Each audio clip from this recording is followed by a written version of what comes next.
Hello दोस्तों, नमस्कार। YouTube के HP math by RP channel पर आपका हार्दिक स्वागत है। आज हम लोग लघुत्तम समापवर्त एवं महत्तम समापवर्तक जो इकाई 10 है कक्षा 6 का के अंतर्गत अभाज्य गुणनखंड करना सीखेंगे। दी हुई संख्याओं का अभाज्य गुणनखंड करना सीखेंगे। तो आइए देखते हैं, गुणनखंड है और अभाज्य है। यह अभाज्य क्या होता है? तो आइए एक छोटे बच्चे को कैसे आप सिखाएंगे। आप देखिए, मान लीजिए छोटा बच्चा आपके घर पर है, आप चॉकलेट बाज़ार से खरीद कर ले गए। अब उसको कहिए चॉकलेट बांटना है, इसको तोड़ना नहीं है, चलो बांटो। मान लीजिए अगर आप उसको एक चॉकलेट देते हैं, पूछे कितने को बटेगा, तो वो आराम से कहेगा कि एक लोगों को दे दिया जाएगा। ठीक है, एक चॉकलेट है, यहाँ देखिए, यहाँ बराबर है निशान, तो यह क्या होगा, एक चॉकलेट देगा।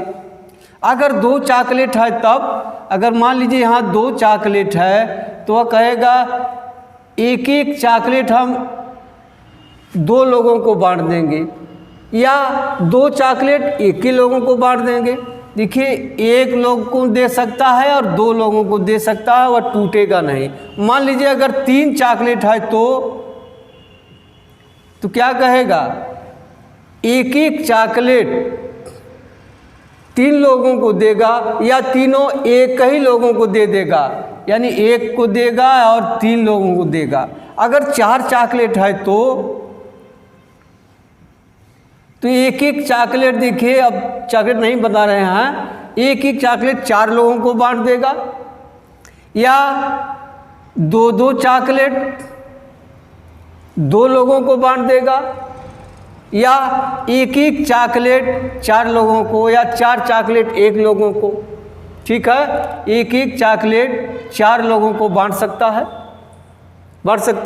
इसी तरह से अगर 5 चॉकलेट है तब एक एक चॉकलेट 5 लोगों को बांटेगा, और एक एक 5 लोगों को एक एक चॉकलेट, और या तो एक ही लोग हो तो 5 ले लेंगे, यहाँ हो जाएगा 5। अगर 6 है तब देखिए, वह एक एक चॉकलेट देगा 6 लोगों को, 6 आदमियों को बांट सकता है। 2-2 चॉकलेट बांटेगा, 3 आदमी को होगा। 3-3 चॉकलेट बांटेगा, 2 लोगों को होगा। अगर 6-6 चॉकलेट बांटेगा तो 1 लोगों को होगा। इसी तरह से बढ़ता जाएगा। अब आप जरा देखिए, इसी में देखिए एक संख्या है जिसका केवल एक खंड हो रहा है। इसमें देखिए, यहाँ खंडों की संख्या लिखी, इसमें एक खंड हो रहा है, इसमें 2 हो रहा है, इसमें 2 हो रहा है, इसमें 3 हो रहा है, इसमें 2 हो रहा है, इसमें 4 हो रहा है। देख रहे हैं? अब जरा ध्यान दीजिए, जिसमें 2 आया है खंड, वो सभी संख्याएं अभाज्य संख्याएं होती हैं, और जिनमें 2 से अधिक आया है वे सभी संख्याएं भाज्य संख्या होती हैं। ठीक है, अब आप सोचेंगे एक का केवल एक ही खंड है, इसलिए एक न तो भाज्य है न तो अभाज्य है। ठीक है, अब आप भाज्य संख्या की परिभाषा कैसे लिखेंगे? ऐसी संख्याएं जिनका, आइए लिख लीजिए, भाज्य संख्याएं क्या होती हैं? भाज्य संख्याएं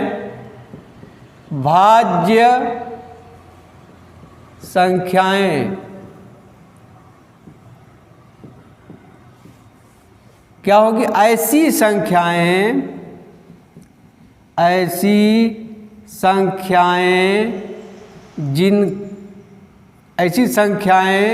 जिनका 2 या 2 से अधिक, या 2 से अधिक लिखिए, ज़्यादा रहेगा, अच्छा। जिनका 2 से अधिक गुणन खंड हो, भाज्य संख्याएं कहलाती हैं, भाज्य संख्याएं कहलाती हैं।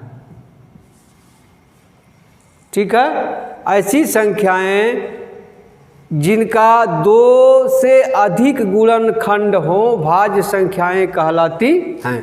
अब अभाज्य देखिए, ऐसी संख्याएं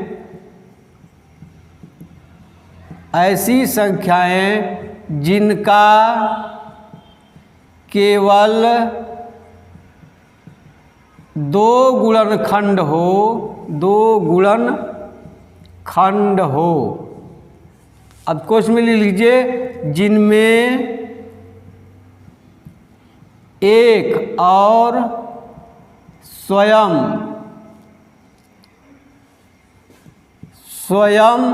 संख्या हो।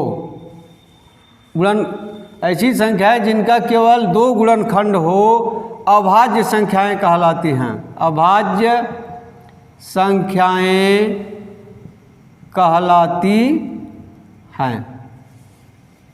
ठीक है, अब जैसे देख लीजिए, अभी आप देखिए 2 देख रहे हैं ना, इसका केवल 2 गुणनखंड होगा, 1 होगा 2 होगा। अब 3 देख लीजिए, इसका 1 होगा और 3 होगा। 5 देख लीजिए, इसका गुणनखंड 1 होगा और 5 होगा।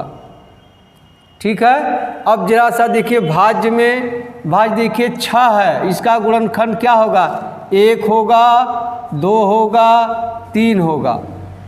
देख रहे हैं ना, इसमें 2 से अधिक गुणनखंड हैं, भाज्य संख्या हैं जिसमें 2 गुणनखंड से केवल हैं, वो अभाज्य संख्या हैं। ठीक है, अब आइए अब देखते हैं अभाज्य गुणनखंड संख्याओं का कैसे निकालते हैं। आप जानते हैं भाज्य भाग द्वारा, कैसे, भाग द्वारा। जैसे आपको निकालना हो गया 24 का, तो आप इस तरह से करिए, देखिए 2 से भाग दीजिए, 2 इकाई 2, 2 दूनी 4, फिर 2 से भाग दीजिए, 2 छक 12, फिर 2 से दिए 2 तिहाई 6, फिर 3 से दीजिए 1। अब हो जाएगा 24 का अभाज्य गुणनखंड 2 गुणे 2 गुणे 2 गुणे 3। यही देखिए, आप ऐसे खंडों में बांटना है कि जिस खंड का पुनः गुणनखंड न हो। ठीक है, यह 24 का अभाज्य गुणनखंड हो गया। अब आइए देखते हैं गुणनखंड। जैसे मान लीजिए यहाँ 36 है, देख रहे हैं, इसको आप कैसे कर सकते हैं, देखिए आप लिख सकते हैं 2 गुणे 18 भी लिख सकते हैं आप, या इसे लिख सकते हैं 3 गुणे 12 भी लिख सकते हैं, 12 लिख सकते हैं ना। इस तरह से गुणनखंड करते समय अंकों का ध्यान नहीं दिया जाता। हो सकता है पहले आप 3 लिख दें, हो सकता है पहले आप 2 लिख दें। ठीक है, इस तरह से गुणनखंड करने की क्रिया को गुणनखंड वृक्ष कहते हैं। आइए इसी का गुणनखंड वृक्ष बनाते हैं। देखिए यहाँ आप लिख सकते हैं इस तरह से 2 कर दीजिए, ठीक है, और यहाँ कर दीजिए 18 हो गया। फिर इसका होगा नहीं, फिर इसको आप 2 भागों में बांट सकते हैं। यहाँ कर सकते हैं 2, फिर यहाँ कर सकते हैं 9। फिर देखिए यह बटेगा, यहाँ इस तरह से यहाँ कर सकते हैं 3, फिर यहाँ कर सकते हैं 3। देखिए लास्ट में हो गया 2 गुणे 2 गुणे 3 गुणे 3। या आप इसे यूँ कर सकते हैं, 3 लिख सकते हैं। इसी को क्या कर सकते हैं, या इसी में करिए लाइन इस तरह से। ये हो गया 3, ये हो गया 12। फिर इसका हो जाएगा 2, फिर यहाँ हो जाएगा 6। फिर इसका कर दीजिए, यहाँ हो जाएगा 2, फिर यहाँ हो जाएगा 3। इस तरह से आप गुणनखंड वृक्ष तैयार करेंगे। ठीक है, अगर आपको मौखिक न आता हो तो आप इस तरह से 36 भागे 2 कर लीजिएगा, देखिए 18 आ जाएगा। फिर 18 जिस संख्या से भाज्य उससे उस तरह से कर लीजिएगा, आप कर लेंगे। ठीक है। अब आपको इस अभ्यास में भाज्य और अभाज्य संख्याओं का गुणनखंड करना सीखे। अब मिलते हैं अगली वीडियो में, तब तक के लिए धन्यवाद। अब अभ्यास कार्य अगले वीडियो में बताया जाएगा।